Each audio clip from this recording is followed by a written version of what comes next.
Good afternoon. I'm David Vaughn. This is O-Scale Central Online. This is the October 22nd, 2023 program for O-Scale Central. I want to thank everybody who is here for joining us. We have a somewhat foreshortened program today, but it's going to be particularly interesting. We will move into that just in a few minutes. First of all, let me tell you a little bit about O-Scale Central Online. This is a regular, more or less monthly schedule online, and we do this, O-Scale Central does this as a service to the scale. You do not have to be a member of O-Scale Central in order to participate. We hope after you see it and hear some more about O-Scale Central, you will be persuaded to join, but it is not a requirement. This is a matter of building some community in two-rail O-Scale, and we are happy to do it. And by way of a quick introduction, let me tell you who O-Scale Central is and what we do. And let me tell you a little bit more about some other dimensions of the O-Scale Central Online. O-Scale Central is a 501c3 membership organization which supports two-rail O-Scale and provides assistance and support to modelers and manufacturers in the scale. I know looks like out there. We've been in existence for approximately 25 years. The organization was formerly called O-Scale Kings, and we have, for a number of reasons, changed the name and changed to some extent the focus, and we are happy to be here serving the scale. To carry out our mission, we sponsor a website, oscalecentral.com. The website's important because it includes a narrative introduction to O-Scale two-rail, so people who are curious can find out more about it. And it includes a trademarked scale-wide product and service guide, which is searchable by category, through which modelers new and established can find and purchase O-Scale equipment. One of our problems has been that O-Scale is a sufficiently small scale that we do not have general access to catalogs. We do not have general visibility at retail hobby shops. So this is an important component of building O-Scale back up. We also include on the website lists of coming events, a good amount of O-Scale history, and other information about the scale. Included in the links on the website, oscalecentral.com, in case you forgot, is an article from the NMRA magazine called O Positive, the Case for Two-Rail O-Scale. It's a good current survey of the scale and how to access it. It's not only free to read, but is free to download and print out if you are hosting an open house or a train show or going to an all-scale train show. So feel free to download it and feel free to reprint it and use it for whatever purposes you might have. We also issue a quarterly journal called The Coupler and a monthly newsletter. The Drawbar, Bob Jellin, is our new editor, replacing Al Askerberg. We represent the scale at all scale train shows, NMRA conventions, and railroad prototype modeler meets.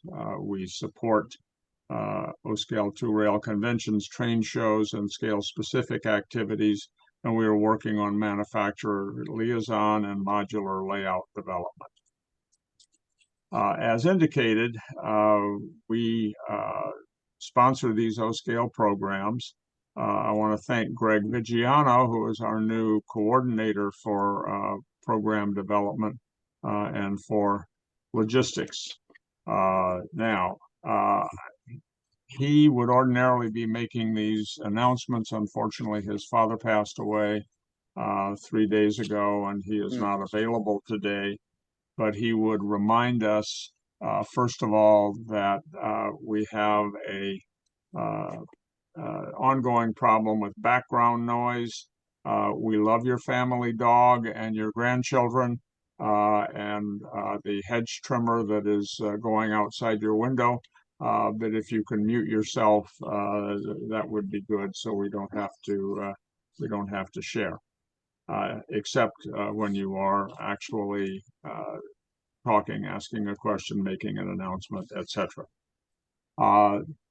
This will be a somewhat foreshortened program. Usually we have several segments, interviews, and we are moving to do layout tours and some clinics and some other features. But we are dividing today's program so that when we get through the online program part, we will have our annual meeting, which will include several short presentations and the opportunity to get some feedback. We always try and make time for feedback, and we will have that both in a good and welfare toward the conclusion of this program, and then again during the membership meeting. I want to recognize at the outset a couple of dignitaries that we have on the program today. The first is Martin Breckbiel, who is the editor of O-Scale Trains and is a master model railroader, and he has done a lot of good for O-Scale, both in his editorial capacity and outside. We are delighted to have Martin along. We also have Jim Kello, who is the main mover with a program called New Tracks. O-Scale Central has been happy to support New Tracks, and we are happy that New Tracks has been very supportive of us. We have worked out an arrangement to sponsor a segment on New Tracks, working with Jim and David Schultz, one of our directors, will be the guy who will handle O-Scale Central's responsibilities in that regard. I would simply plug Jim Kello's scholarship fund that he has been working on. It is a good and innovative program, and we appreciate his pushing it. So thank you all for being here. The one feature, and it's a big and important and I think fun feature, is to hear from Dylan Lambert. Many of you may know him already.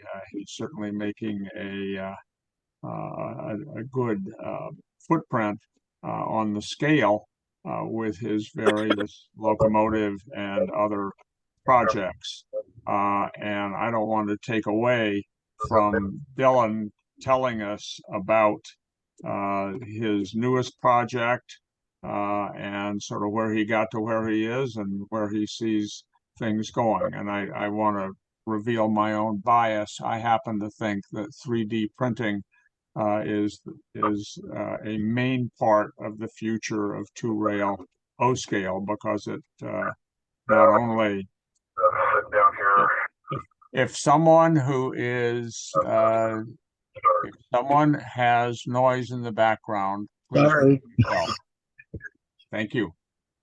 We want to find out the future of 3D printing because it really offers the opportunity for the level of detail that we expect, and it offers flexibility in terms of run length and inventory. And I'm delighted that Dylan is appearing. And I would like to simply interview Dylan in a very non-directive way, and that is to say, Dylan, what's your background? How did you get started? And where are you at right now? So I didn't start in 2-rail or even full-size O scale, and I actually got a little. Let's see if I can get this screen share to work right. But of course, it's not going to work in full screen. Oh well. Come on. Where is it? There we go. I have screen I know. share It's just I on. You wanted to should make be sure. able to use it. Yeah, for some reason it wasn't showing with the picture in full screen. So I started with narrow gauge, and the reason being is I found there's few people in my life that I can blame or thank, depending on how they're feeling on a given day, for getting me to 0-30. And yes, I'm one of those guys who decided, ooh, I like narrow gauge weird stuff. And I guess this kind of what you're seeing here, this kind of encapsulates weird. Now, if anyone who's kept an eye on the Youngstown Steel Heritage Society or Association would know, Rick Rollins basically has reunited a number of steel mill locomotives from Jones and Laughlin. Now, he was kind enough a while ago to give me plans for 58. I ended up designing a body kit of 58, and then someone handed me the blueprints of the tender they just built from scratch for it. But this kind of encapsulates where I came from. This idea that there's so much weird stuff out there that, you know, you don't find out about it until you physically see it. So that's really where I started was narrow gauge, because for me, like I said, it fascinated me. It drew my interest. So I've fiddled with a few other things in 2-rail, some prototypes and whatnot. Specifically, trucks are where I was playing around with initially. Um, but as time went on, I just I wanted to do more, and I'm like, I know I can do more. Realistically, what's stopping me? So some of you might recognize this, and I know Martin will recognize it, was this coach. This was my first 2-rail project. I even ended up doing the trucks for it because the trucks weren't available in O scale, which they're almost like a leaf sprung truck is what I inevitably ended up with. But these kind of made me think of it because I'm like, hey, these were built in what was essentially my backyard where I live in central Massachusetts. I'm less than a half an hour from the factory site where Osgood Bradley was turning out cars like this. And were weird enough that I thought, hey, they've never been done in O scale. Why not try it? And there was enough interest to justify doing a run of 35 cars, which is, I guess, a point that makes sense to bring up with 3D printing, because you don't have to worry about tooling. And let's be honest, an STL file or whatever file you're saving a computer generated drawing on, it doesn't take up much space, but it also lets you design it so it's easier to put together. And now, initially, this was going to be multiple pieces. But I do have to thank Ed from Berkshire Car Shops, one of the guys who I've met through O-Scale Traction. He suggested a professional print shop to me that was able to do these cars in literally 2 pieces, in a body and frame. And those are actually the people who are doing my O-Scale cars right now, because just the quality of it is just insane. I can't find where the support marks were, like what you would think of with resin printing. It's insane. But this car was the first of it, and of course there was variety to it. The Delaware and Hudson had some of these, and of course they used 2 of them on their name trains. And of course, one of the things you find out when you're doing stuff like this is you find weird stuff that brings you down a rabbit hole. In the case of some of the secondhand users, someone had sent me a picture of this through Facebook, and well, you guys notice what that's riding on? Yep. Yeah, Pullman 43 ends, or Pullman 43, the exact variation, but these were under this is the type of stuff you find when you're doing projects like this, which is another reason I love doing it. Is I would never have known about that unless someone had sent me that picture. But it also goes to show how much variety there is out there. Like, think about it. As a company, could you justify building a prototype specific car with those trucks where maybe only one or two of them ran in that configuration? With 3D printing, you can, because you don't have to worry about getting dies made or injection molding done. It helps a lot. So I'm already 3 projects in. The second project, is a 60-foot center beam, which brings up another point. There's so much stuff in O scale that we would consider common that we just don't see. The center beams were the one that, kind of proved the point that a few friends of mine were driving home for a long time. And I finally looked at them like, hey, you know what, let's do it. And so far, I can't complain with the results. Like, and it also goes to show how much data is out there once you go looking for it. There's a lot that good luck finding it on some of the oddball stuff, like silver pendulum. Yeah, that's something that crossed my radar. But I think the big thing that caught everyone's attention for me lately was the G39 ore cars, which we can thank John Dunn for that. John, say hi. I know you're in here.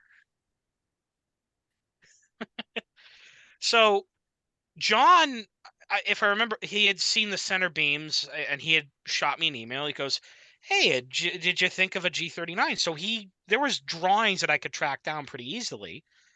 And when I was looking at it, I'm like, oh, it's a pretty simple car to produce as far as a CAD drawing goes. So within a couple days, I had a initial render. And I had well enough along that I could figure out what's it going to cost to produce it. So, because that's the other thing. If there's not enough demand, okay, the file can sit in my computer until there's demand for it. Sure. But the G39 was just, and I think that's where everyone noticed. I'm closing in on, takers for 150 cars, and I haven't even officially opened the order books yet. I've just said, hey, here's this Google form. If you're interested, let me know. Yeah, it kind of blew my mind because I wasn't quite expecting it, but it's just, it seems to be, I guess, how do I sum this up? Because I'm kind of rambling. The way I would sum it up is, for one, you're never going to know what people are going to want until you go looking. And you're going to end up surprised at what people will want because you don't expect it yourself. I think that's the biggest thing because I'm so used to narrow gauge and I know that very well.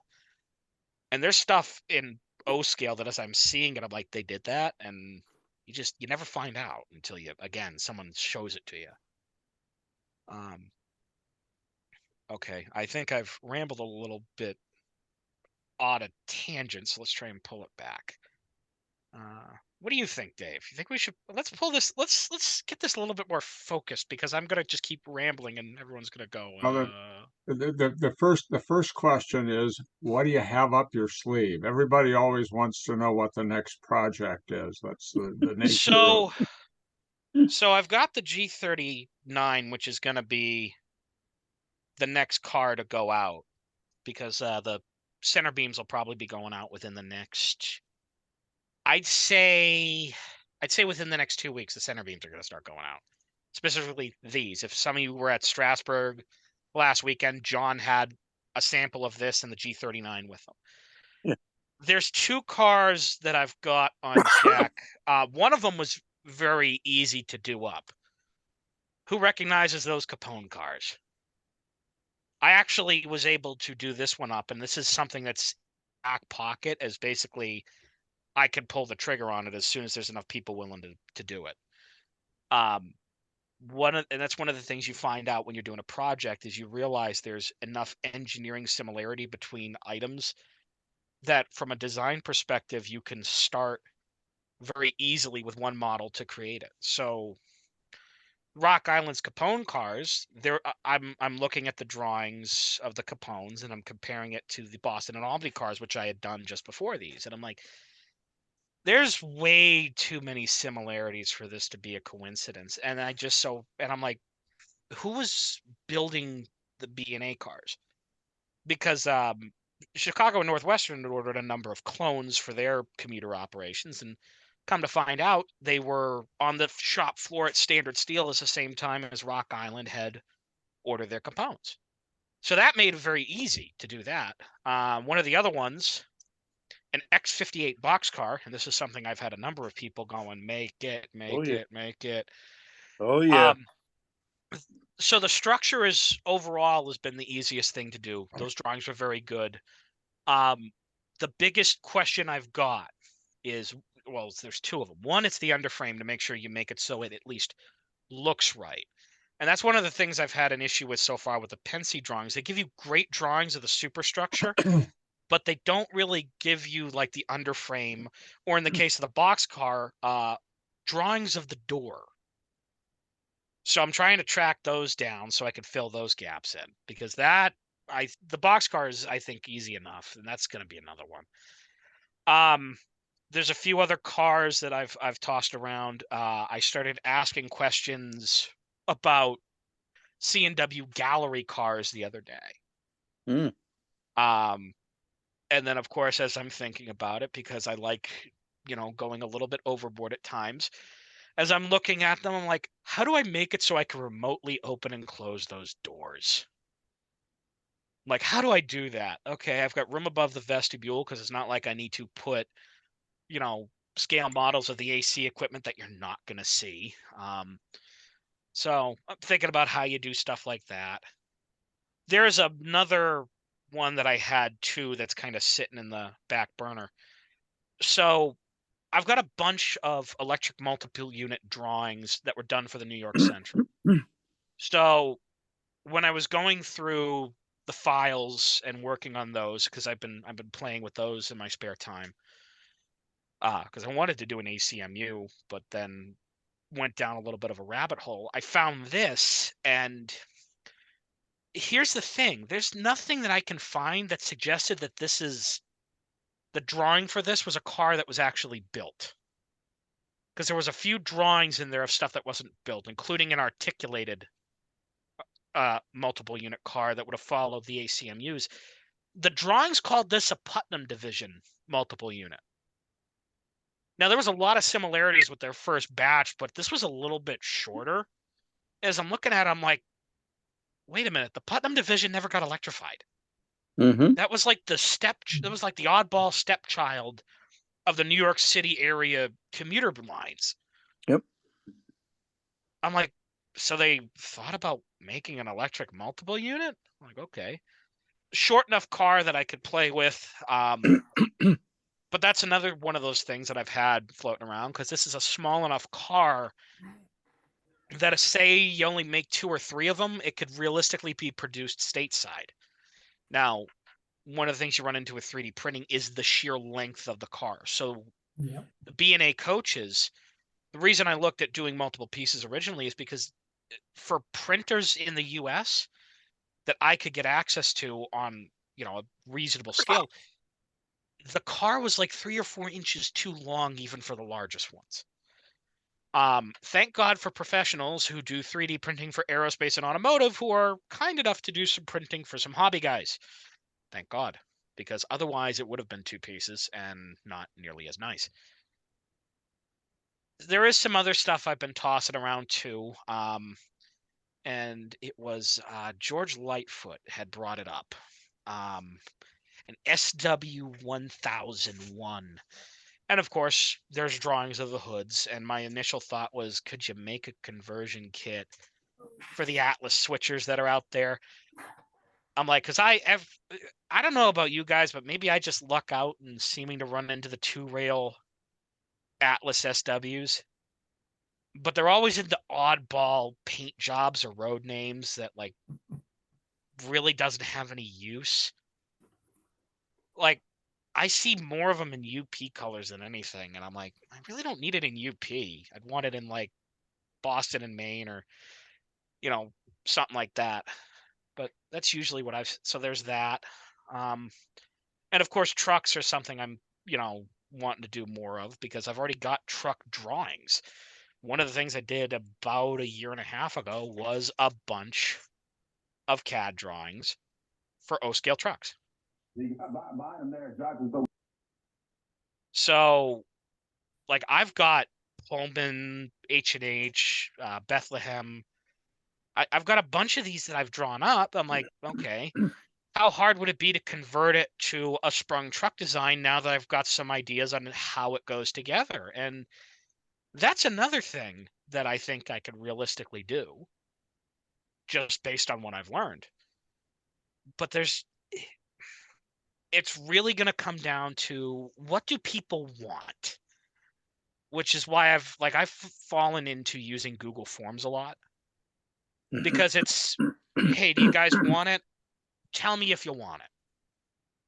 Because I can't be everywhere at once. Like, last weekend, I wasn't able to be at Strasbourg.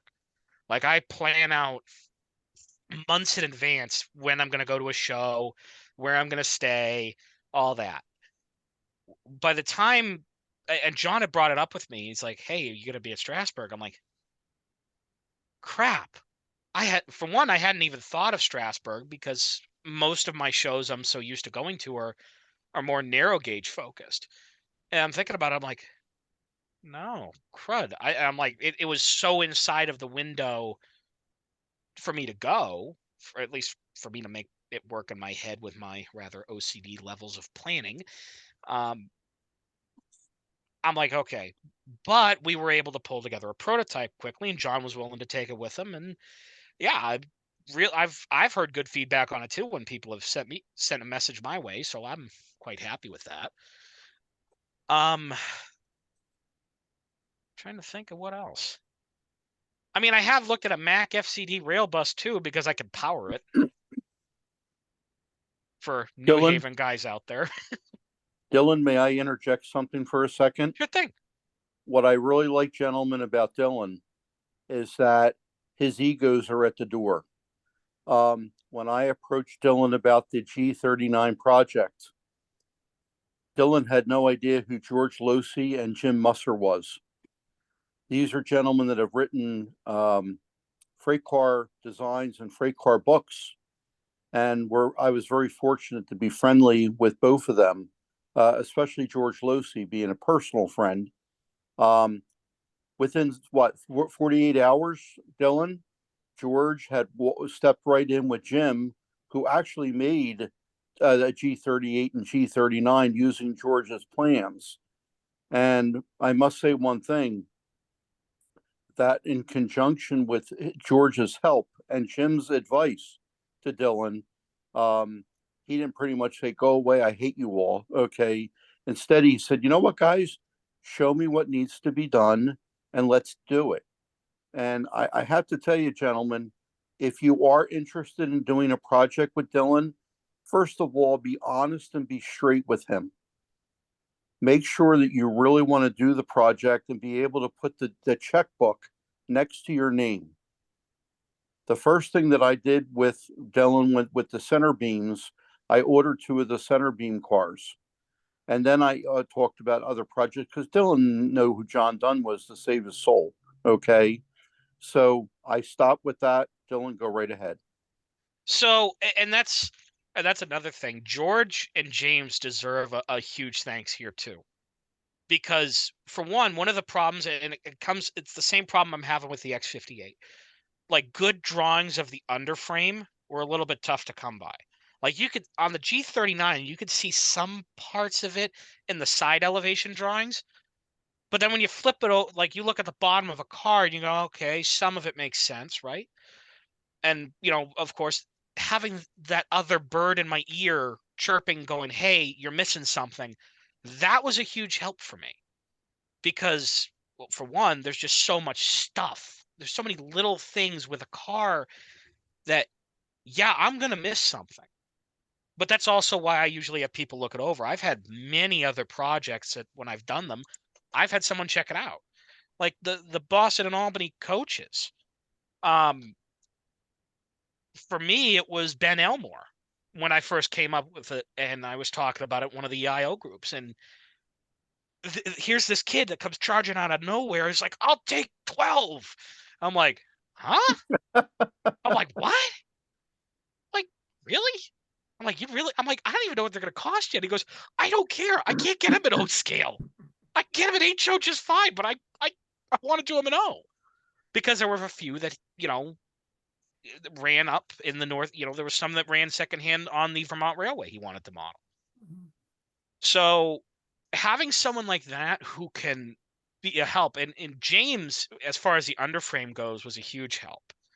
Because for one, when you look at drawings, it doesn't show you that something's an I-beam. It just shows a giant block, right? So then you're looking at it, you're going, okay, so it's a giant block. Well, not really. And even some of the pictures of the underframes, it wasn't entirely clear what it was. Now, I think if I remember correctly, George had actually helped do Stuart Hobby's G39s in HO scale years ago. So Yeah. he was a huge resource in getting that done. But then James, because he built he scratch built some cars, like his pictures of his underframes, as far as how the brakes were arranged, how the rigging was arranged, that was a huge help too. Because one of the things you run into is, okay, how does it all go together? General arrangement drawings generally don't show you where the parts of the brakes go. They don't show you how thick, a rod is that goes between the cranks. It doesn't show you what size piping. Especially, and you can't necessarily tell that from a picture either. And by the way, railroads make these drawings for use by people who already know the system. So Jim Cantor and I, a number of years ago, obtained the plans for a nickel plate war emergency caboose, been converted from boxcars, and we looked at it and everything was beautifully detailed except the brake components and the underframe, and they were just naked. And we were able to find a guy who had actually worked on the cars, and he was able to draw the components because he had done it. But basically, railroads have the opinion with regard to things like brake piping and so on. We don't have to draw that in detail. Everybody knows it. Right. You know, they don't think about modelers 60 years later who may It's- want to build a model of one. Yeah, because everybody's working on that car knows exactly where to go, exactly what diameter pipe, and exactly where to make the unions and the curves and all of that stuff. And there's also the simple fact that over the years, as you're working on a car, like I was able to get going to the B&A coaches for a second. Illinois Railway Museum had the full underframe arrangement drawings. Okay, great. But that doesn't mean that's how your underframe stayed. If let's say a pipe breaks because, oh, God forbid, a brick hits the underside of the car and cracks one of the airlines. Okay, you got to replace it. You got to replace a bunch of stuff. You're not necessarily going to put it back exactly as the drawings go, right? Or let's say you've added stuff to the underframes over the years. Like some of the B&A cars had axle-driven generators. Others just had straight battery boxes. So you had different battery box sizes floating around at various different points. Well, some of the pipe work around that, you'd have to tweak depending on the size of the car. And that's going to be up to the shop crews to figure out. They're smart enough to realize, okay, this has to do this. We've got to do this. They know what they're doing. Yeah. It doesn't necessarily help a modeler who wants to do it, but it gives, at least you got a rough idea. And that was with James, because especially with some underframe pictures that George pulled together, was able to help with the underframe of the G39. Yeah. Now this here. Now, this isn't even the final version of the G39 underframe. Like these bolsters, I totally redid those because when I'm looking at some of the pictures where this inset is, that was actually a block that the truck, almost like a skid plate for the top of the truck. I thought it was an inset area at first when I'm looking at some of these pictures. Side bearing. Yeah. So I'm thinking so I did that. George catches that. He goes, hey, that's not right. So we did fix it for the final car. But then you notice another thing. The bolts, the bolt heads that the bolster is held together with. And I'm like, okay, you're never gonna see it. This is one of those things on the G39 I'm really proud of, Yep. because even though you'll never see it, I know it's there because I put it there. So unless you sand them off, they're always gonna be there. And but that's the other thing is, yeah, just because you don't see it doesn't mean it shouldn't be there. So yeah, you could throw in those little Easter eggs with 3D printing. That something that when you actually unpack the raw car to go build it, you not only you see it, you can appreciate it. That, oh, I did. That's actually there. It's kind of cool, and you can get away with that because it's part of the print. Like at the same time, you look at the rod work that I did. Now, I'm sure some of you guys can notice there are chunks of this underframe missing. So the strikers on these, and this was a stupid thing that I didn't catch until this car showed up. This is the one that ended up going to John to take with him to Strasbourg because I couldn't wait anymore, and I'm like, I had to get something to him. Okay, we know it's missing. I know how I fixed the problem after I got the car. So I had a guy locally that was able to print a sample for, at least for visual inspection. It's not production grade, but the strikers are cut in half, and I'm like, okay, I can see the strikers. They're attached to the body. I don't know why they weren't in the something happened and they weren't in the STL. But then there was a beam right here in the middle of the car that just totally disappeared. And I'm like, I don't even know where it went. And George at first is like, could it be a different layer? And I'm like, going back and I'm looking. I'm like, no, it's just gone. I can see where in the design timeline it exists, and then it disappears, and there's no function to make it disappear. So I'm like, okay, I'll just put a new beam in, not a big deal. And then of course the brake cylinder, I made the brake cylinder integral to this, and that was another one of those parts that was attached in the original STL that for whatever reason was missing from this car. Don't quite know why, but Dylan, what was that? Dylan. Yep. I suspect that the one thing that will unify everybody in this audience is that everybody here has got a pet project that they've been carrying around in their head, maybe for 40 years, but it's there. How would you advise? Well, I'm going to ask you directly first, and then if somebody has a project like this, can they call Dylan Lambert? And if so, and say, I really want to have a such and such a class boxcar off of the Wellsville, Addison, and Gailton. Can you do it? What does Dylan Lambert say in response to that? And if he's not able to do it, what advice does he give people? So for custom projects, it really depends on my time for a custom project, specifically because I also work full time. I don't, as much as I would love to be able to do this all day, I'm not at a point in my life that I can. Yes.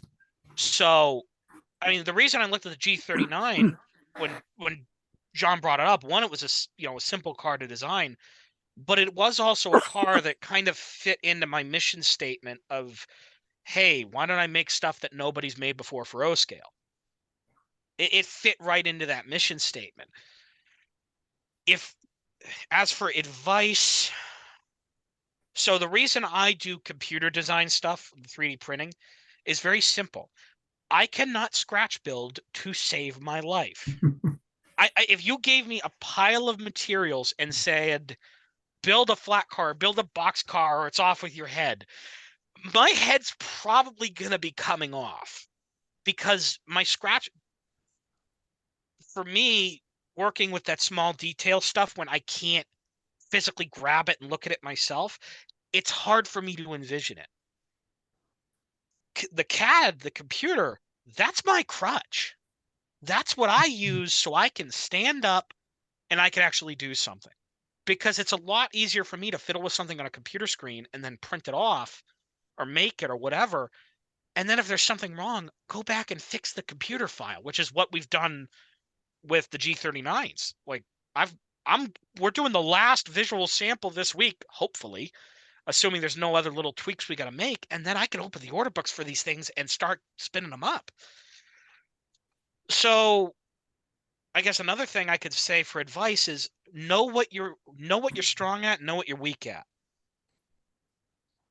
There's, like, for me, like I said, the CAD design was my crutch because I can't scratch build to save my life. But if you were to look at someone who is a professional scratch builder, say Matt Forsyth, Al Judy, people like that who know how to scratch build, they're going to fall back on their skills that they know how to, they're going to fall back on what they know. Thank you. You know, use what you know and don't be afraid to ask for help with what you don't know. Okay, Hey, Dave. we are going to need Dave. to move along, but I want to save time for questions of Dylan by the audience. Anybody got anything that they need to ask Dylan, or maybe even to tell Dylan? David, Jim? Jim Cantor here. Dylan, is this car available in HO? So I know Bowser with the G39s owns the old Stewart tooling, and I know they've done runs on them. Yeah. Okay. They're not bad to find in HO. N scale, I did scale it down for N scale because I had someone ask, can you do it? Yeah, I guess I can. Well, I was just wondering, sometimes there's some neat models out there in other scales that are great to look at to get a visual, not for all the dimensions necessarily. You still need the blueprints, but as far as a visual to look at a different model, sometimes Get an helps. idea of, I see where you're Thank coming you. from. That was my question. Thank you. I have a question point. Fire away. Al Askerberg in Columbus, Indiana. Yeah, I'm ignorant about this, but I wonder if the Car Builder's Encyclopedia is useful for underframe information. So for some of it, it is. And Yeah. the problem I ran into, and I did look when I was working on the B&A cars, that was one of the first places I went, because I have some digital copies of some of the older issues that covered that period of time. But it doesn't show you where the stuff goes. And that was my biggest headache. There's also some things like, say, brake valves, for instance, right? When I was looking at the brake valves, and this has been a consistent thing, it'll show you brake valves, but it gives you the cutaway of the guts. Yeah. Well, I don't necessarily need, I think we can agree, we're not making air brakes functional in O scale, so we don't necessarily need that. But how does the outside of it look? And sometimes when you get that cutaway, it makes you scratch your head a bit. Like, how does that work? But there's some things too. AAR standard equipment.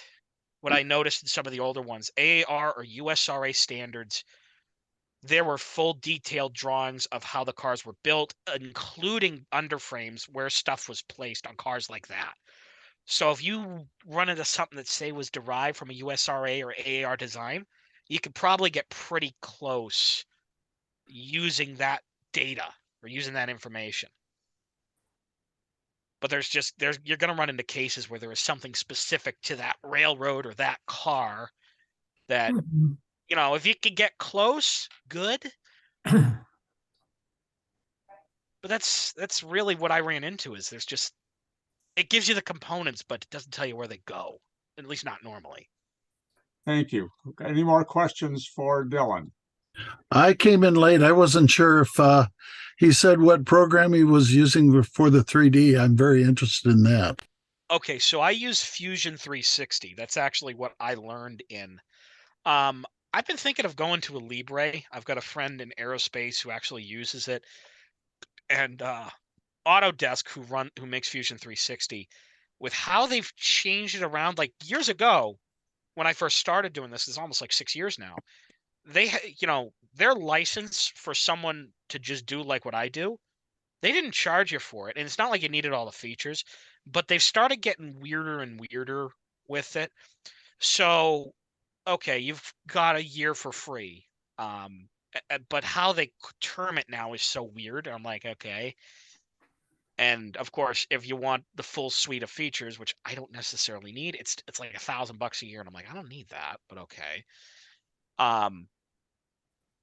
But what I found odd is like every April, I basically have to reinstall the program because it's like, oh, your license ran out. You got to update your license.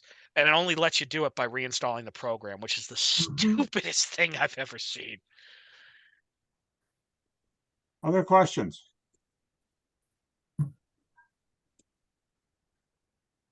Eric, you're going to have to unmute yourself if you want to ask a question.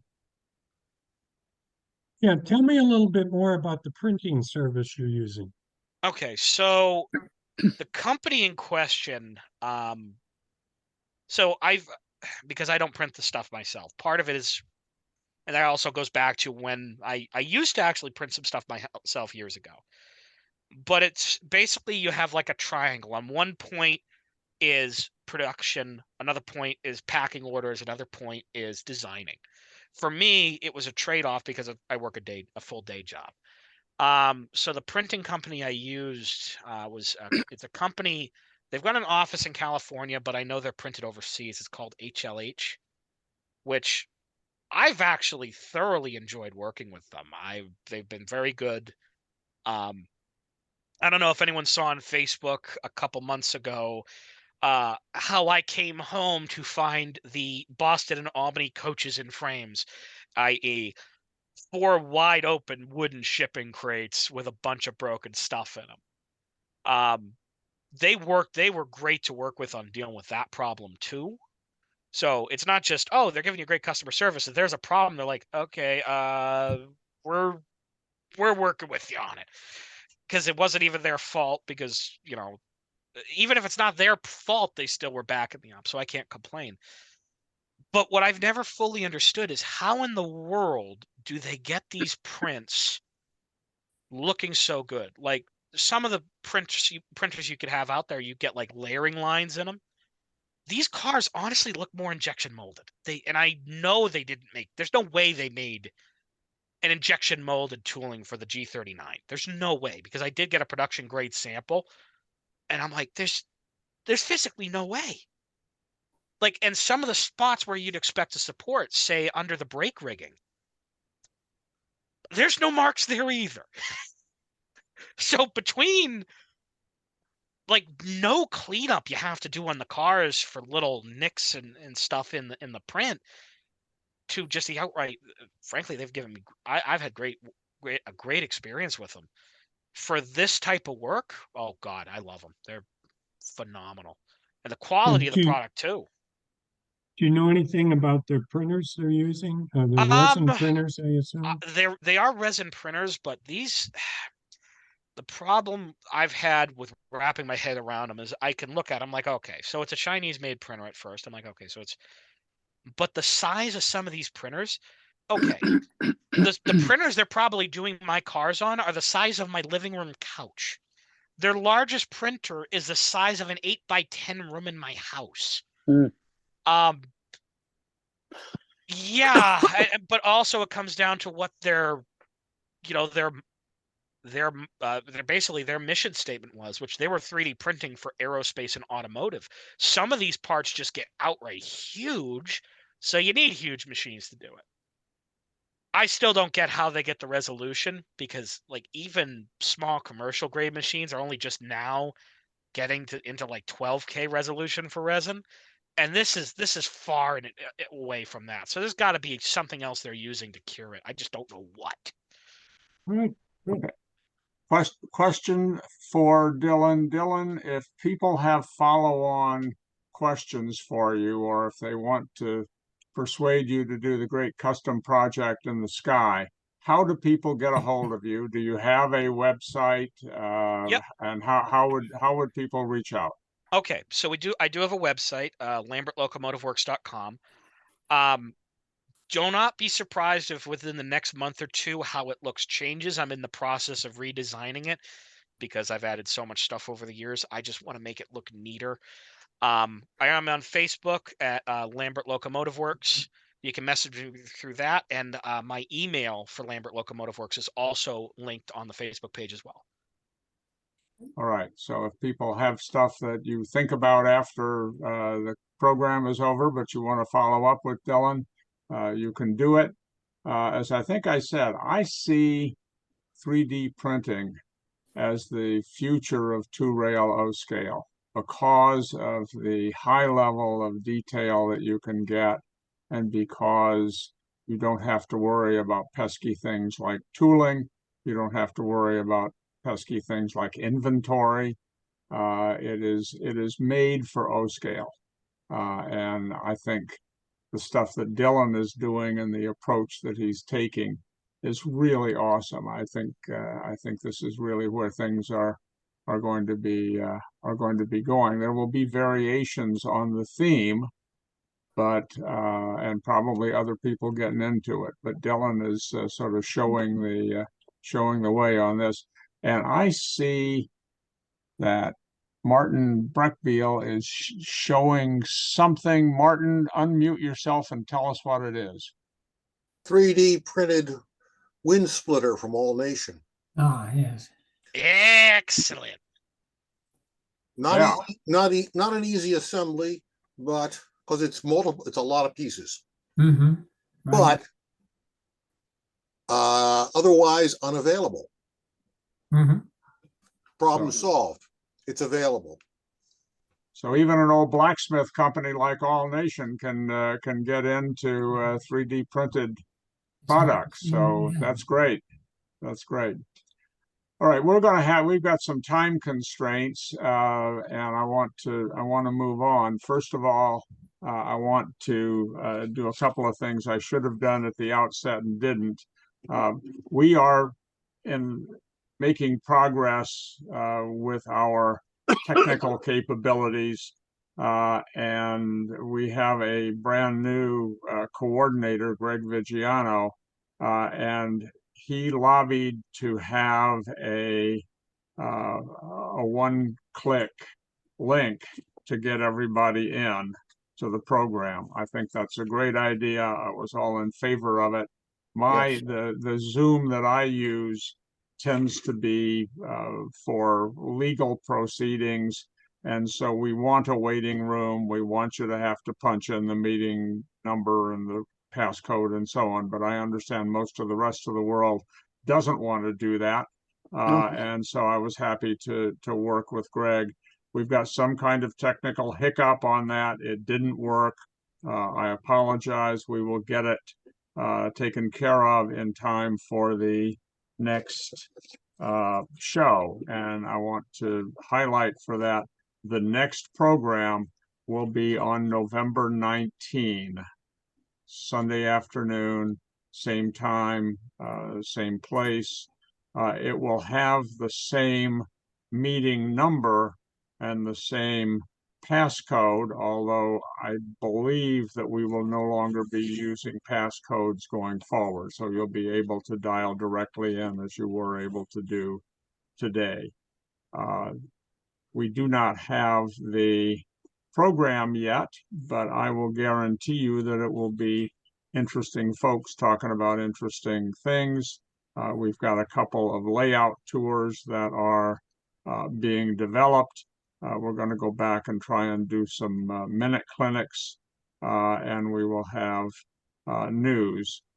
I note that between now and the next online program is going to be the Cleveland two-rail O-scale show. There is an ad for that show in O-scale trains, and there will be an ad or two in O-scale resource coming up. It's in Parma, Ohio. It's a one-day show, and I think this is the 41st or 42nd show that they are having. It has fallen on somewhat hard times in recent years. Sam Shoemaker has been the sponsor of the show, but we stepped in and were able to give Sam a little bit of help. And I understand that next year there will be a new sponsor and somebody who is a little bit more social media savvy and so on.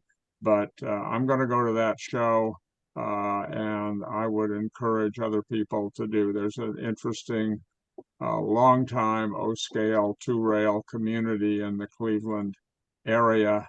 And right now, the Cleveland show is the only fall O-scale show in the Midwest. Again, that may change at some point, but right now that's the game in town. So if you are interested, by all means, track it down. We generally have a good and welfare at the conclusion of this.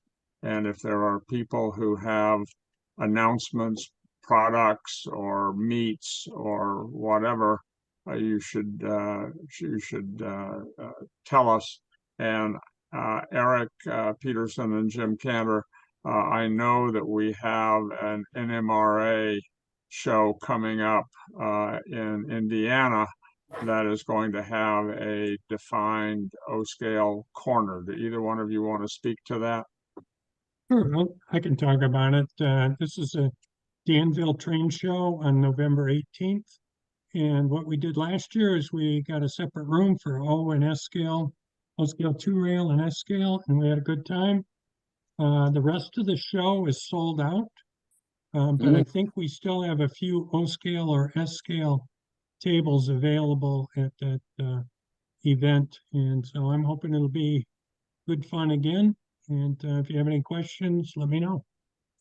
One of the questions that's a larger question for the scale is whether we want to stick with O-scale only shows or whether we want to use some imagination and some different prospects, including taking part of an otherwise all-scale show. So we're sort of feeling our way along. I'm a big fan of the Strasbourg show and the Chicago show, and I always get to those, but there are other places and other times where we may need more flexibility.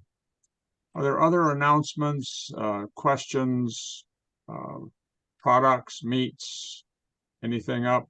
John Dunn? Jim?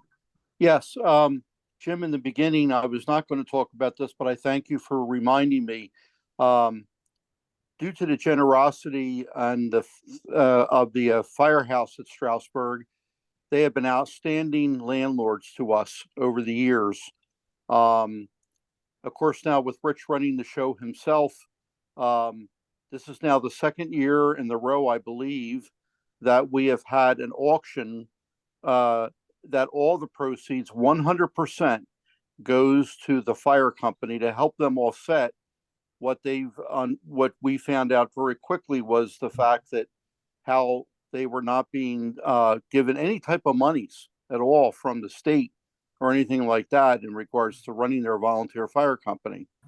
So last year, I believe we had raised approximately $1,100 for that auction, pure cash to the company. And this year, I believe we raised $1,150. Marty Breckbaugh was very gracious enough to build a beautiful building. We had other dealers that gave a DCC decoder and some power equipment. Rich had an old layout that I had built back in 2006, a 2x6 switching layout that basically would be great to bring to the NMRA shows. And basically, we had a wonderful day. I really do encourage everyone that's listening.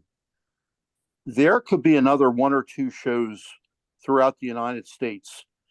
It truly is, guys, when I say this to you, I've been doing O-scale shows like Jim Cantor and some other people for a quarter of a century. It is not hard.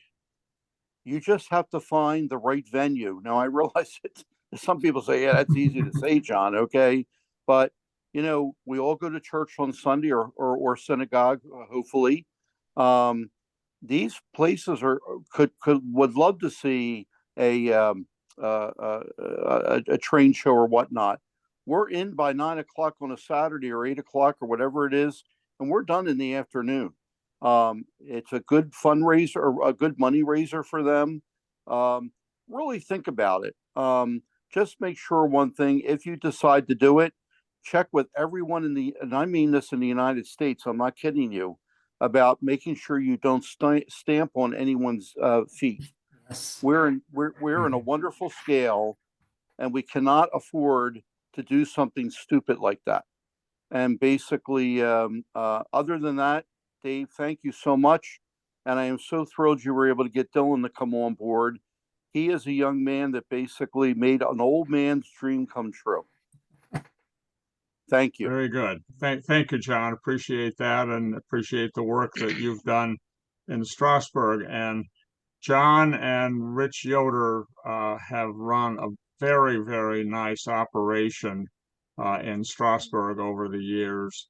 And if anybody is contemplating doing their own show, John and Rich are two guys that you would really want to talk to. Absolutely. Absolutely, gentlemen. And they will share. They will share.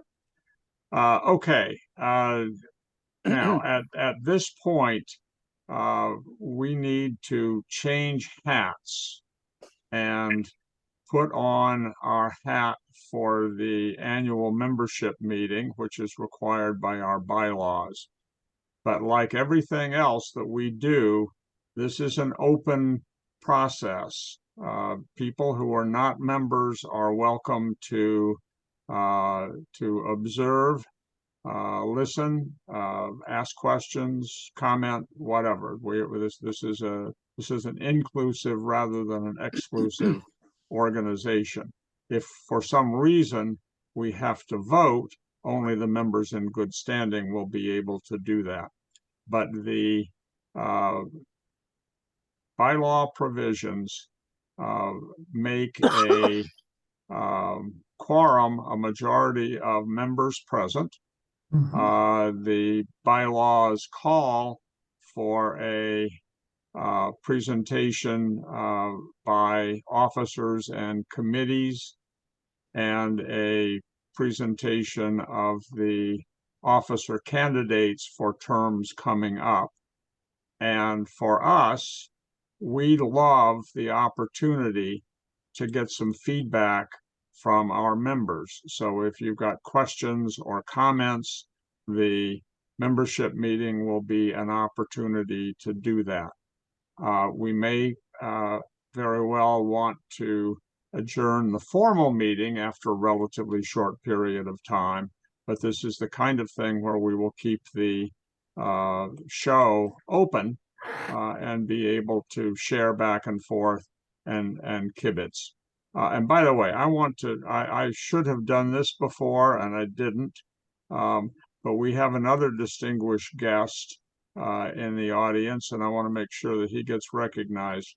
Ed Baumer has probably forgotten more than most of us will ever know about prototype research and about model building and about salvaging really neat models from damaged kits and so on. And I have certainly enjoyed Ed and his work over the years. He's got a number of pieces posted on the O-Scale Central website, and I want to recognize him as well.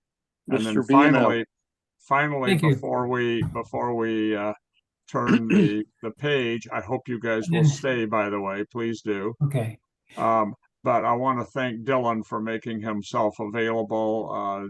If you didn't come away with a bunch of ideas and a bunch of questions about 3D printing and particular models and so on, it's only because you were not really paying attention. Yeah. So we think Dylan is going to be part of the wave of the future. We really appreciate him sharing his experience and thinking process with us. I appreciate the opportunity. Good. Stay in touch. We'll have you back. Ed, you have your hand up. If I may, a word of encouragement for Dylan, that since the 1890s, most of the piping has been standardized across the board as to the size of pipes and what they do.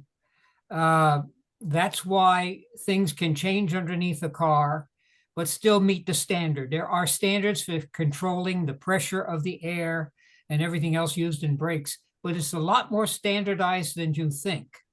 Even grab irons have standards as to how big or small they are by how well you can grab onto them.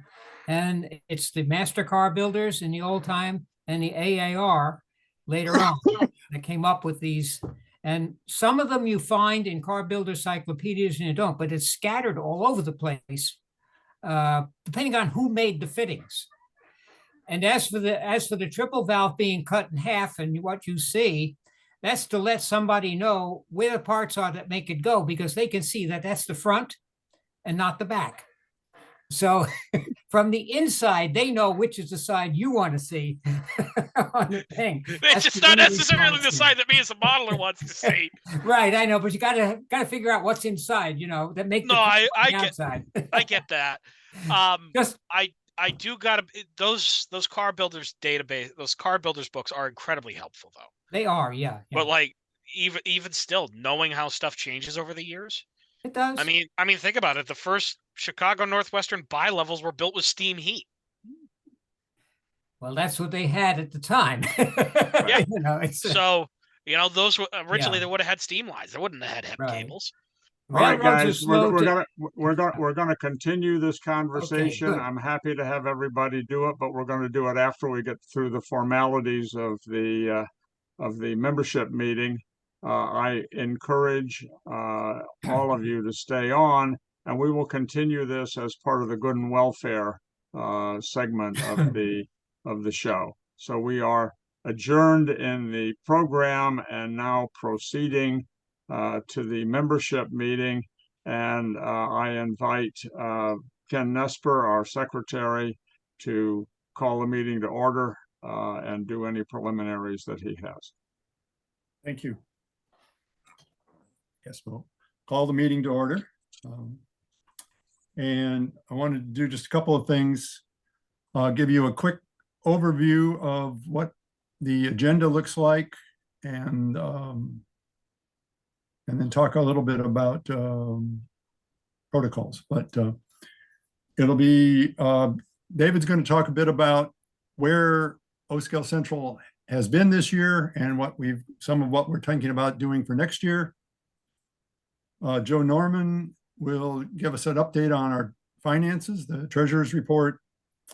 Joe Barker is going to talk about membership, give us a quick update on where we stand with membership.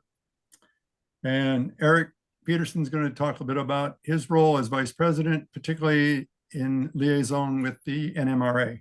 Good. We will have an introduction of the candidates for election. The ballots will be going out in early November. And then we'll open it up for questions and answers. If anybody wants to talk about what's going on and have any suggestions or questions about the activities of OSC this year. Thank you, Ken. And I just want to say, if I am mandated by our bylaws to give a report to the membership, much of it because I've been making a pitch every one of these programs, and I made one at the beginning of the program today in terms of what we're doing. So I will try and minimize overlap. I do want to thank people who are members of the organization. O-Scale Kings, our predecessor, had some pretty dark days, and a lot of people became very disillusioned with the O-Scale Kings. And we had membership down somewhere around 80 at the low point. It had been at, I think, close to 700 right after it was founded. And we have been doing a hand-over-hand upgrade of the organization with improved leadership and participation, with more active programs and so on. But we are doing this for the scale and for the membership, and we really appreciate the level of support that we have gotten. I will leave to Joe Barker some more details about the membership, but we are certainly going in a very different direction. We could not do it and would have no reason to do it if we didn't get any support. So thank you for all of that. Second, we have a good leadership team. Not everybody, including me, is perfect, but everybody is trying, and that's really important. Ken Nesper does a very professional job with the secretary job, keeping us in line. He is, I don't know whether you can make a career out of being a secretary or for nonprofits, but he is a secretary to several organizations. He knows how the game has to be played, and he's very good about trying to keep me and other people out of trouble. I really appreciate that. Our treasurer, Joe Norman, from whom you're going to hear shortly, is a CPA. And if you've ever been involved in a nonprofit in which the treasurer was delinquent and sloppy and untimely and so on, you know how important it is to have somebody who actually has their act together, managing the finances for the organization. We have a really good board of directors, Al Aslapis, Walter Horlocker, Kathy Webble, Joe Barker, and David Schultz. And we have a past president, Nick Bulgarino, who is the former secretary, who is also experienced. And these guys just do a great job. You know, it's tough being an officer in a small nonprofit. These guys take it seriously, and we are definitely on the upgrade. Eric Peterson is the vice president, and I simply can't say enough about Eric. He has been invaluable to me and invaluable to the organization. And on top of everything else, he manages our very productive relationship with the National Model Railroad Association. So we are very lucky to have good present officers. I mentioned that there had been dark days for our predecessor organization, and the guy who started the upgrade is Bruce Blackwood, who is on the call here. And in fairness, I have to say, I feel guilty about Bruce, because I think I caused damage to some of his arms and fingers and so on by squeezing him so hard to take the job. But he did take it. He did a great job, and a lot of the places we are now were started under Bruce. So I really appreciate that. We are working on some basic programs and trying to get them in better place. The guide for products and services that I mentioned before is one of those. These online programs are another. I think they've got a lot of potential to bring the scale together. I would note that these programs are not only recorded, but they are saved and reposted. You can get the place on YouTube where you pick them up from our website. I don't have it with me right now. Greg Viciano would, but he is not with us. We have a number of initiatives that are in the early stages. We're doing an outreach to O-scale clubs and modular groups. We have early ideas about trying to come up with a 3D printing library and reference, so we can find out where different components, different potential models might be, whether they are proprietary or available. And we are generally reaching out to serve the O-scale community. We understand that for most people in the O-scale community, this is a second or subsequent scale. Very few people start in two-rail O-scale these days. And so when we see any gathering of model railroaders, when we go to any all-scale show, we look at them and we say, potential converts. And we really need to be working with people on those presumptions. We need more help. We've gotten some very good people as officers and as volunteers. Ryan Schreier, who is not able to be here today, as our new social media coordinator. Fascinating guy, very qualified, very enthusiastic. But we really need a lot of people, particularly in outreach to the all-scale shows, to the NMRA conventions, and to the railroad prototype modelers. And so if any of you have time and inclination, please consider working with us. The easiest way to get in touch is to write me at president@oscalecentral.com, and I will get back to you in terms of any interest you might have in volunteering, and longer term in any leadership. Everybody's job in the organization is to find and train their successor. So the guys who are presently there will be moving on at some point. We need your help and participation. I want to get a couple of other reports, and I want to start with Eric Peterson, who is not only vice president, but is the designated NMRA liaison. Eric. Yeah, well, I just talk a little bit about the vice president's duties as they have evolved. When earlier, well, a couple of years ago, I thought it'd be a good idea if we had a vice president watching how our workload was moving around and sometimes falling between the cracks. So I suggested it, and lo and behold, I was able to achieve being appointed to be the vice president. And so, and his reward was he had to take the position. Right.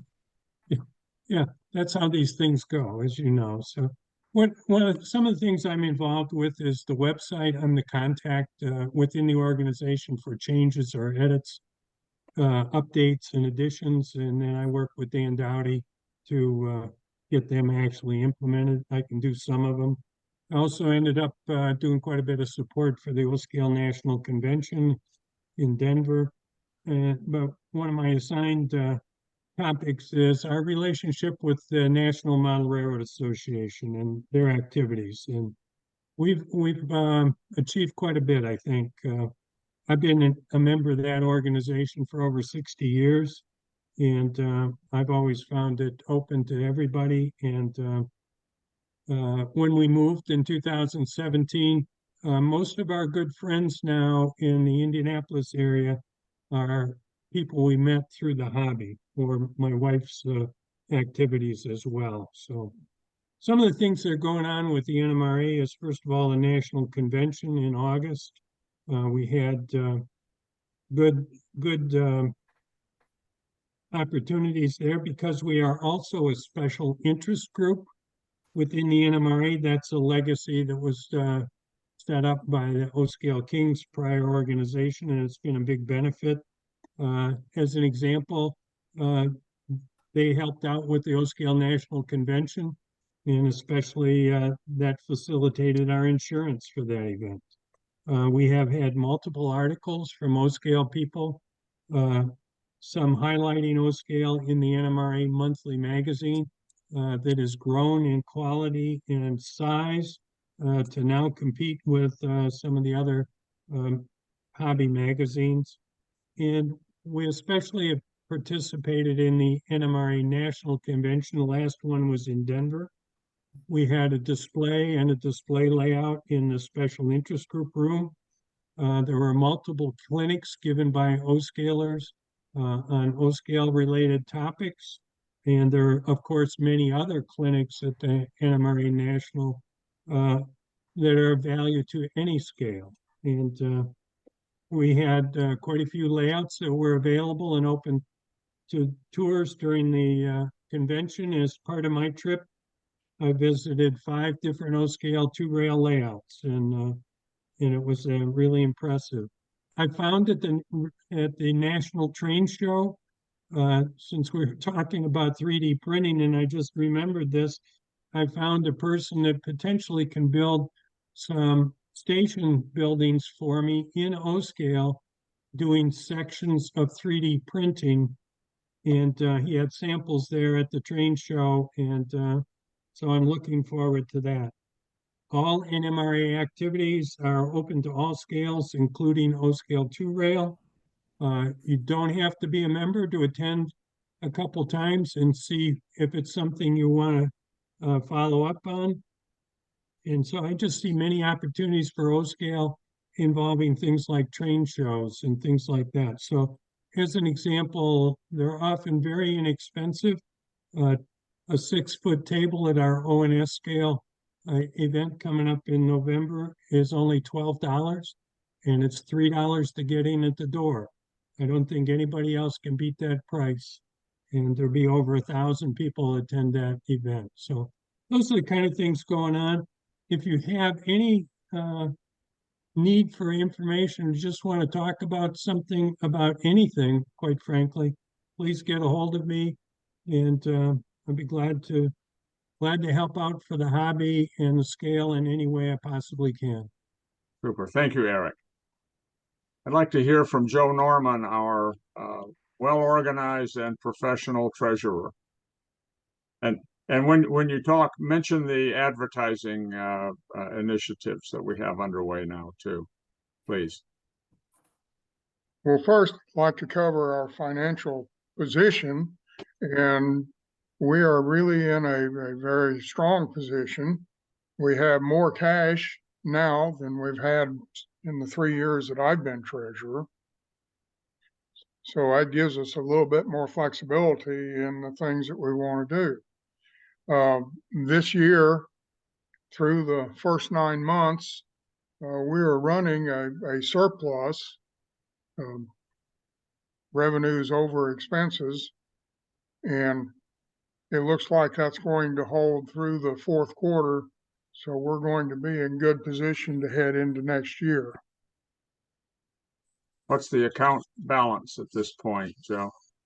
The cash balance as of the 30th of September was $8,286.40. Now, thank you. I would point out that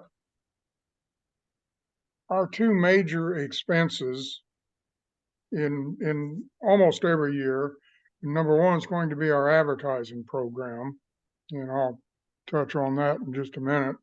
And then the other major expense is our expert that we are paying a little bit to help us with our website. And if any of you have ever been involved in trying to redo a website, it can get very, very expensive quickly. So we are very fortunate that Dan Dawdy, for a small amount of money, is working with us to try to bring our website up to standard and get it all rearranged and reflect what we're doing today. So we're very lucky that he's taking that time to help us. Dan Dawdy also does the invitation list, both to his larger O-Scale resource email list and separately the O-Scale Central membership list. On the advertising program, one of the things that we've done over the last year is to redesign our ads. And the new ads are now running in the NMRA magazine, they're running in the Model Craftsman, and the Narrow Gauge Gazette. Also in a smaller magazine, the Cowcatcher, which is anybody that went to the NMRA convention in Grapevine got a special copy of that in their goodie bag. I have a picture of the O-Scale Central ad from the Cowcatcher that I'm displaying on the screen now.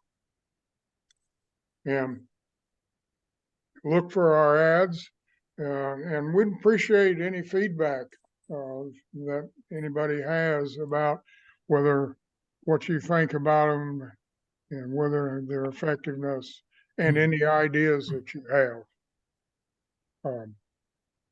Other than that, I think that about covers what I wanted to talk about today.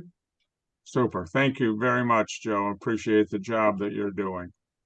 One of the areas that has been important, as it is for any organization, is our membership. And frankly, when we came in, and in particular when Joe Barker came in, our membership files were a mess. And Joe has done a very good job of getting those in order. And we've not only been improving in our membership, which he'll tell you about, but the system that we are using is also being steadily improved. I really appreciate Joe Barker's participation in this. Joe, tell us about OSC membership. Well, David, thank you for your compliments. I appreciate it. Since our last meeting, which was October 10th, we've gained 2 more members, one from Florida and one from Washington State. And I understand some people joined at Strasbourg, but I haven't gotten their membership applications yet. So the total membership as of today is 178, depending on how many come in from Strasbourg. We could be up at 179, 180 members by the end of October. And I think that's a really good progress for us. It's been a steady increase since the new regime started, and we like to think that that's because people look and they see that we're trying to do the right thing, and we're happy to have them. Thank you. We'll have an opportunity for questions. I do want to get through the other required part. And this is written into the bylaws. I'm not sure I would have written it into the bylaws quite this way, but we're going to do it. And that is to introduce the candidates for office. This is intended to be a democratic organization. But as those of you who have been involved in any nonprofit organization know, getting people to volunteer and run for office makes pulling teeth look easy by comparison. We've been progressively better able to get quality candidates, and we have even been able to avoid the usual last-minute running around dragooning people and putting a sheet over their head and hitting them with a hammer in order to make them be an officer. And our slate, it comes through a nominating committee chaired by the prior president, has filled well ahead of our deadlines all of the people, and I want just briefly to introduce those who are here and say a couple of things about them, and then to hear any comments or questions. Up for election in the term beginning January 1, 2024 is our our treasurer, Joe Norman. And as I indicated before, Joe is a CPA. He's also a longtime O-scaler and an active member in the Oklahoma City Club, which is building a really state-of-the-art O-scale layout in a building which they own. And I'm very impressed with what they've been able to do in Oklahoma City. Eric Peterson actually went out and toured the Oklahoma City layout as part of his sojourn down to Dallas for the NMRA National.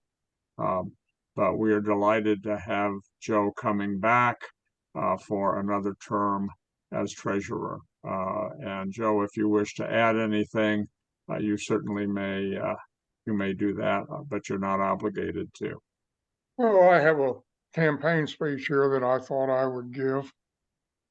That's good. Thank you for your kind words. Okay. We have a new position, new as of last year, which Eric Peterson talked about, which is the vice president. As the president, I assure you that is a very important position, not only because of the work that it can do, but because we're actually trying to generate a leadership succession strategy, which will have people moving into somewhat junior positions with the idea that they will stay around, get experience, and ultimately become the new senior officers. The bylaws provide that any new position be only until the next election. So Eric Peterson was appointed by the board to fill that new position. His one-year term expires, and we need a new vice president. We have been very fortunate to be able to get Skylar Shippey to accept that assignment. I don't know how many of you know Skylar. He is a very intelligent, I will say young man. I can say that at my age, but he is, I think, under 30. He is a professional engineer.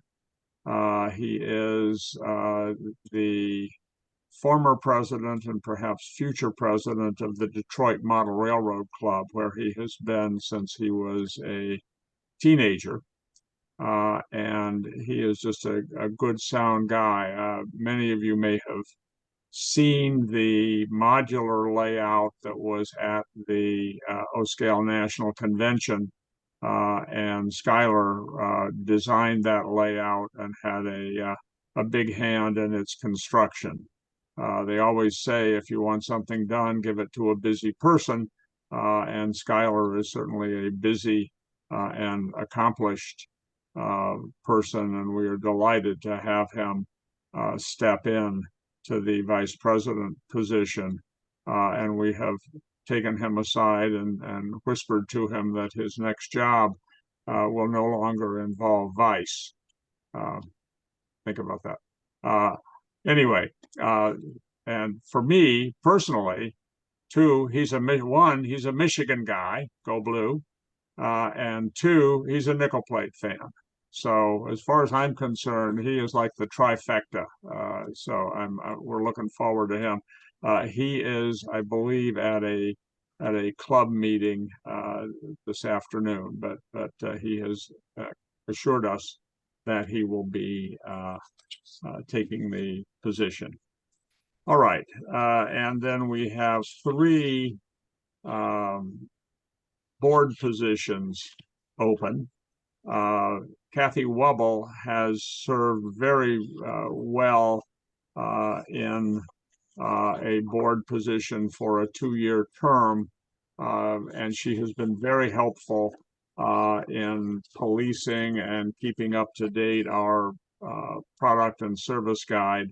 Her brother, John Wubble, is the owner of All Nation. The good news for that is All Nation has been very, very successful, both in terms of dealing with the heritage products that it has and with designing and putting in new products. The bad news is John has put a real claim in on his sister's time, and she has indicated at the end of her term she is stepping down.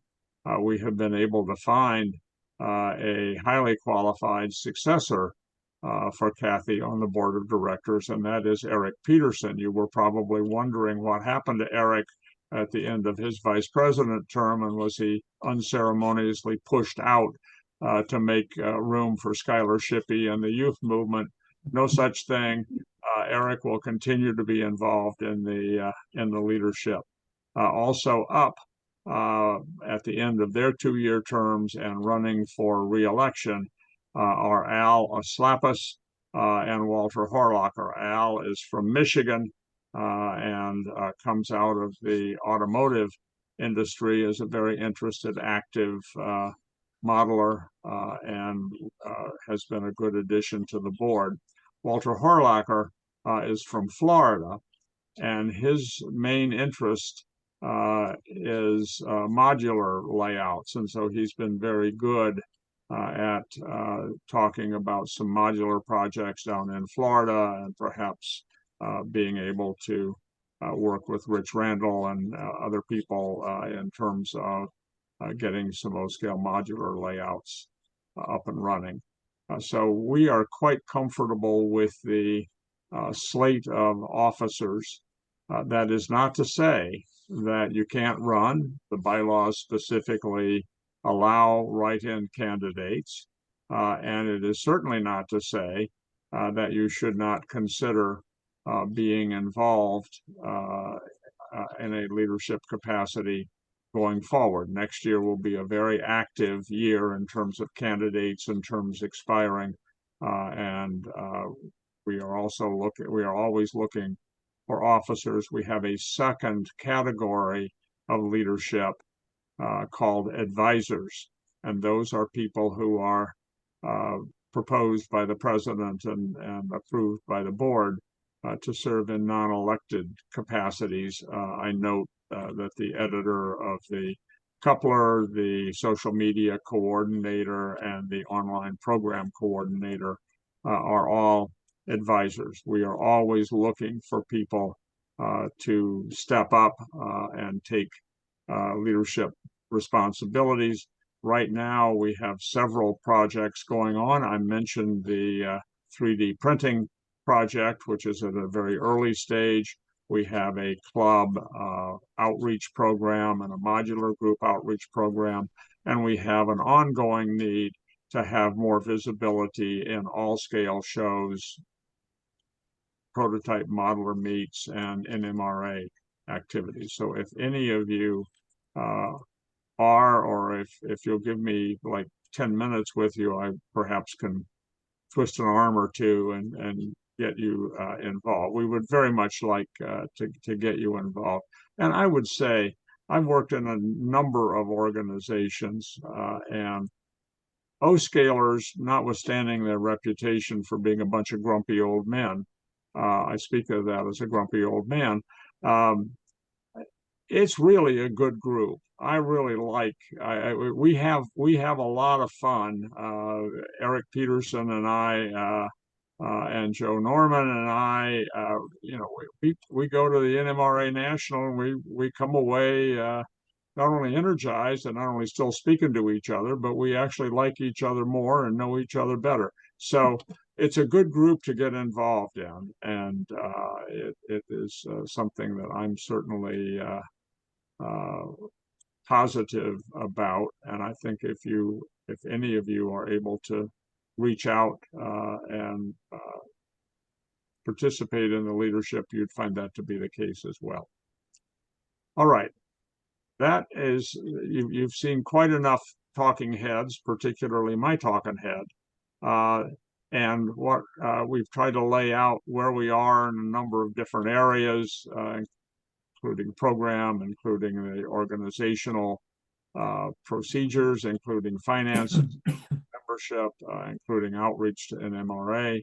And if there are people who have questions or comments, this is a wonderful time to do it. We sit here, and a lot of times we don't know whether what we're doing is being met positively.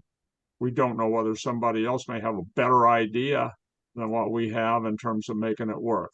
So this would be a great opportunity to question anything that you may have heard today, or make comments or suggestions going forward.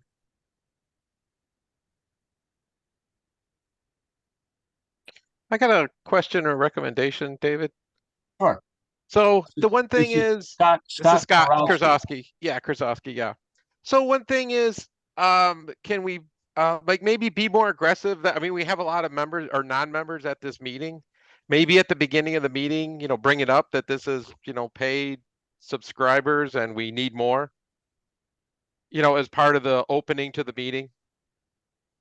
I was trying to hurry through, so I probably didn't give quite as thorough a sales pitch as I Right. would. So Mhm. that's certainly a good suggestion. But we originally, when we started these programs, they were members only. And Right. in fact, there are some reasons in favor of keeping it that way. But we had a discussion, and we decided, frankly, that it was more important that we try and service the scale and build a community than it was that we squeeze memberships. It's not to say that we don't want more memberships. We do. And it's not that we don't think we deserve more memberships, because we're going in the right direction and working as hard as we can. But we are, frankly, more interested in making sure that we get as many O-scalers involved as we can. And we hope that memberships will follow from that. For some people are just not joiners. We're not proud, by the way. We'll take a contribution in lieu of a membership if you really don't want to be a member. But it's a balancing, Scott, and we decided to balance it to reach out to more people. But what we you're doing is fine. I mean, as far as the inclusion, that's great, because it gets more exposure.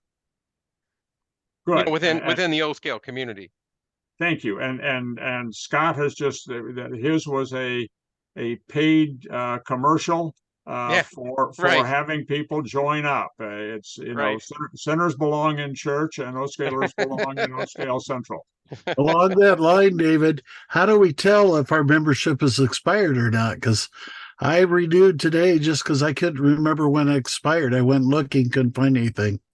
We have a complete membership list, which is a great step forward from where we started. Ken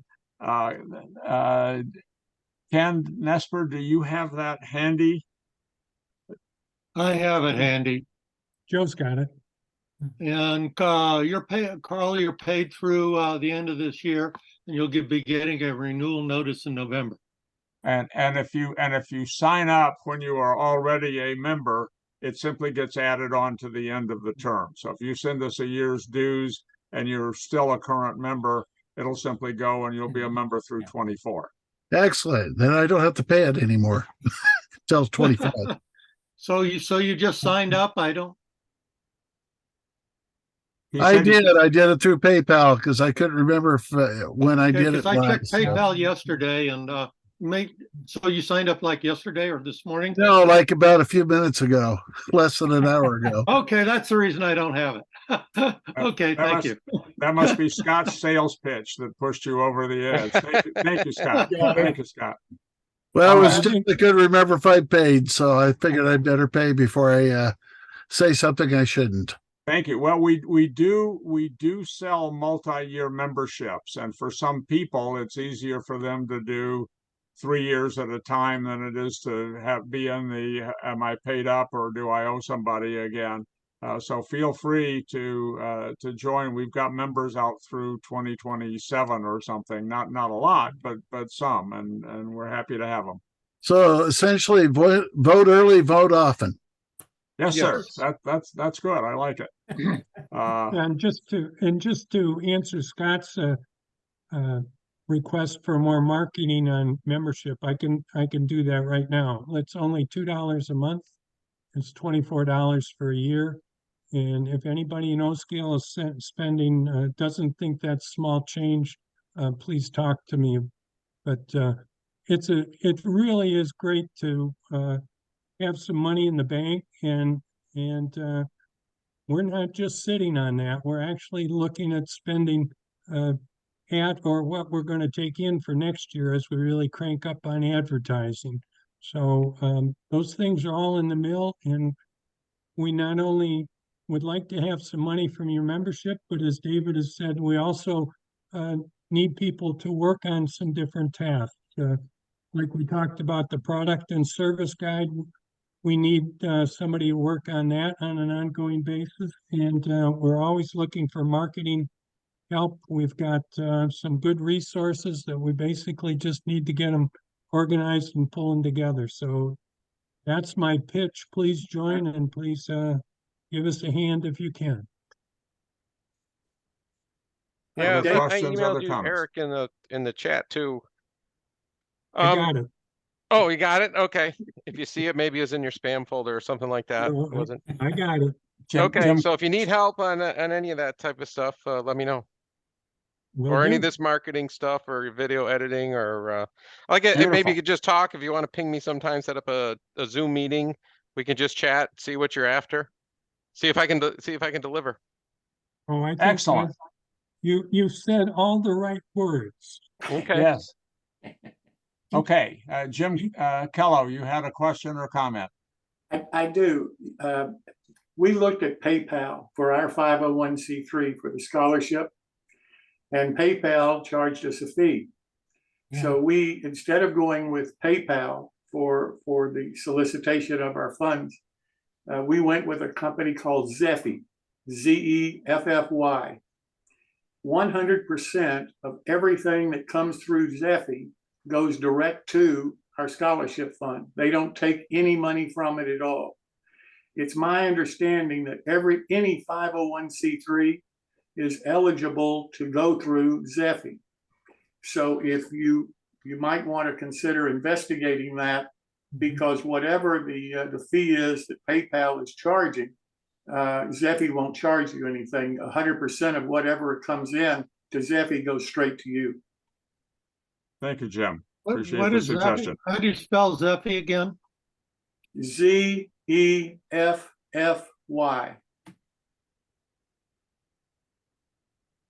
Okay, thank you. All right, other questions or comments? We can, if there are none, we can shift into sort of a committee of the whole, because I'm sure there were some discussions that didn't get the loops closed on them based on Dylan Lambert's presentation. And I'm happy to leave the conference open, and people can leave when they need to leave and stay and chat if you need to chat. Is there anything else we need to do as part of the agenda for the meeting, Ken? I don't think so, other than to declare, when we're ready to declare the meeting officially